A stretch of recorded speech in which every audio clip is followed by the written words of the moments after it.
Toddler Meltdown. Leaving the playground, try this. Your toddler is happily playing at the playground. Then you say, "Okay, time to go." And suddenly they're screaming, "No!" dropping to the ground or running straight back to the slide.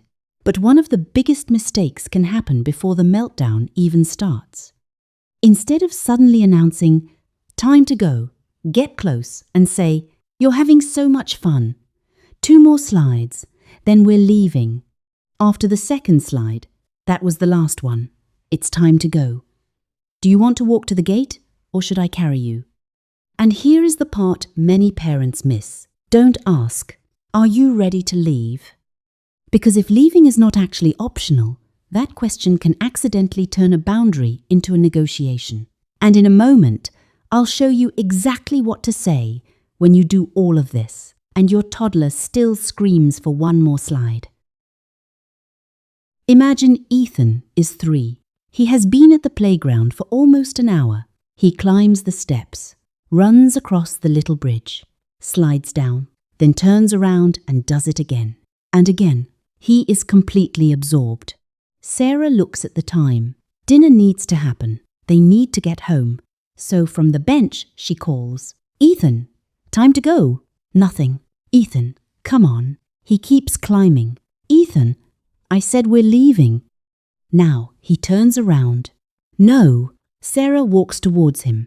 Ethan runs the other way. She catches up. His whole body drops onto the ground. He starts crying. People are walking past, and Sarah is thinking, why does leaving the playground turn into this every single time? First, this does not automatically mean Ethan is trying to control Sarah, and it does not mean Sarah has failed to teach him how to listen. For many toddlers, stopping something they love and shifting into something completely different can be genuinely difficult. Young children are still developing the skills that help them stop an action, shift their attention, manage disappointment, and control the impulse to keep doing what they want. So, from the adult side, leaving looks simple. We're finished here. Now we get in the car. But Ethan's attention is still inside. Slide, run, climb, again. That does not mean Sarah needs to stay until Ethan feels ready. It means the transition may need more support than shouting from across the playground. Time to go. So Sarah changes what happens before leaving. She walks over to Ethan. She gets close. She waits until she has his attention. And she says, "You're having so much fun. 2 more slides, then we're leaving." Notice what she did. First, connection. You're having so much fun. She is not promising to stay. She is not asking permission to leave. She is simply showing Ethan, "I see why you don't want this to end." Then she gives him a clear ending. 2 more slides. For a young toddler, 5 more minutes can be difficult to picture. 5 minutes is invisible, but 2 slides can be counted. 1, then 1 more, then finished. You could also say, 1 more push on the swing, then we're leaving. 1 last trip across the bridge. 1 more lap on your scooter. Then it's time to go. The exact number is not the magic part, and this is important.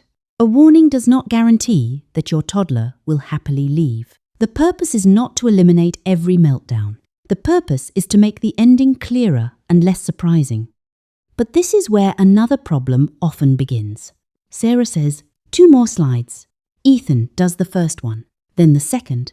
Sarah says, "That was the last one. Time to go."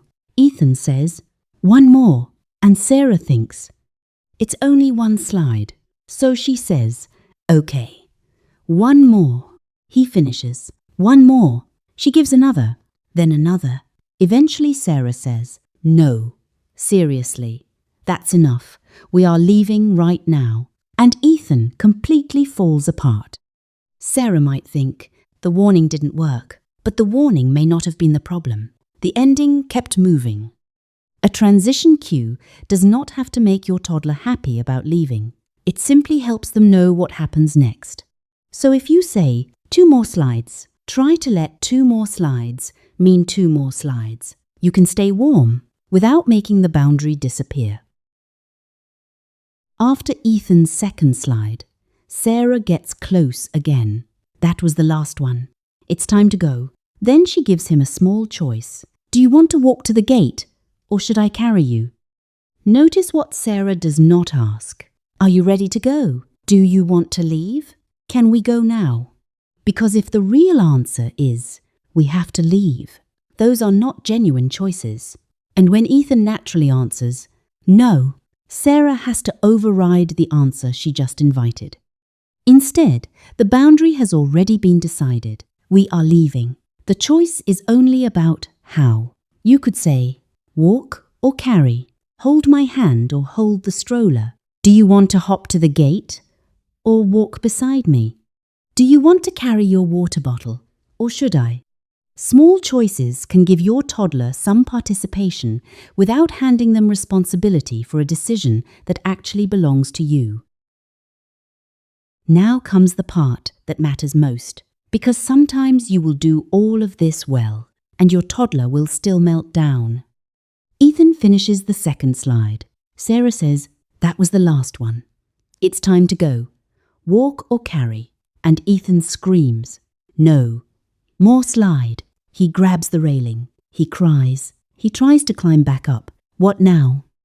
This is where parenting advice can become unrealistic. The goal is not, my toddler must calmly accept every boundary. Toddlers are allowed to dislike a limit. They are allowed to feel disappointed. They are allowed to cry because something fun is ending. Your job is not to make the feeling disappear before you can leave. Your job is to help them through the feeling while the boundary stays clear. So instead of, stop crying, you had plenty of time. We can come back tomorrow, okay? Please stop. Or immediately offering another slide, a phone, or a treat just to make the crying disappear. Try, you really wanted to stay. It's hard to leave when you're having fun. And it's time to go. Then, you can walk with me, or I can carry you, short, warm, clear. And if Ethan is too upset to choose, Sarah does not need to ask 10 more times. She can say, you're having a hard time choosing. I'm going to help you, and if it is safe and appropriate, I'm going to carry you to the gate. Not, fine, if you're going to behave like this, I'm carrying you. Not as punishment. Not as a threat, just help. You wanted to stay. I know, I'm helping you leave. And if your toddler is running towards the road or parking lot, safety comes before perfect parenting language. Move close, stop the running, hold their hand or carry them if needed, and use fewer words. I won't let you run into the parking lot. You're safe with me. We're leaving now. When a toddler is intensely upset, that is usually not the best time for a long lesson. You can explain more once the moment has passed.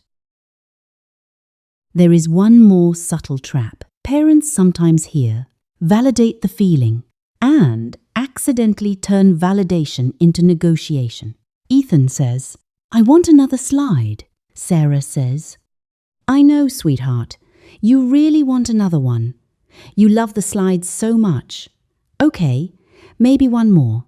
That is no longer just validation. The boundary changed. Validation can be much simpler. You really wanted another turn. Then, it's time to go. Two things can be true at the same time. Your child can want more, and you can still leave. Your child can be angry, and the boundary can still stay. Your child can cry, and you do not have to panic and make the crying disappear.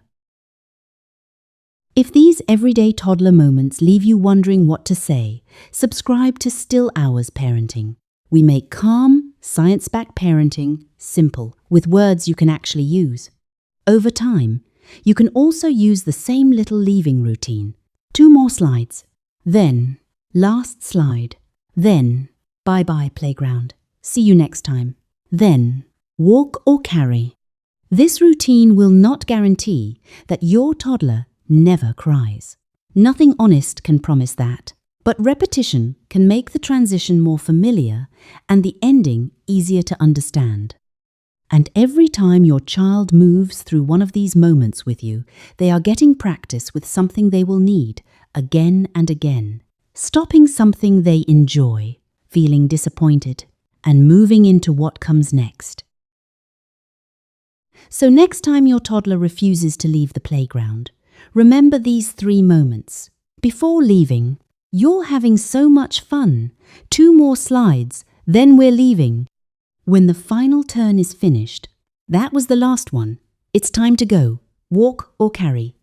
And if the meltdown still comes, "You really wanted to stay. It's hard to leave, and it's time to go." And tell me in the comments, what is hardest for your child to leave? The playground? The bath? A friend's house? Or the TV? I may make the next video about the one parents mention most. Now notice one little word in that final phrase. And not, "You're sad, but we're leaving." Try, "You're sad, and we're leaving." Because your child's feeling does not have to disappear for your boundary to remain. Your toddler does not have to like every limit for you to be loving, and you do not have to choose between being kind and being clear. You can understand this is hard for you and still say, "This is what happens next." You can hold the feeling without moving the boundary.